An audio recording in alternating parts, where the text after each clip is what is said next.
দেখুন আমি খাচ্ছি হলো গুঁড়ো মাছ চচ্চড়ি এবং ডিম ডিম ভাজি, সাথে আছে হলো কপি, ফুলকপি, আমাদের দেশের জাতীয় খাবার, একটা কাঁচা লঙ্কা। আপাতত গুঁড়ো মাছ চচ্চড়ি দিয়ে খেয়ে ফেলেছি, এখনটা শুধু ডিম, একটা কাঁচা লঙ্কা আর কপি ফুলকপি, মানে আমাদের দেশের জাতীয় খাবার আছে।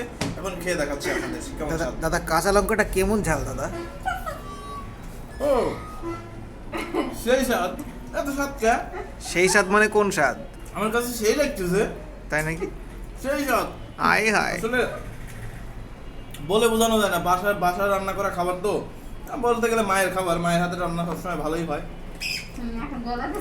তো আবার একটু খেয়ে দেখি পরের গুলো নিছিস?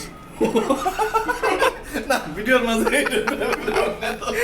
কথাগুলো ভালো হচ্ছিল কিন্তু বেটা, ঠিক না? খা খা খা।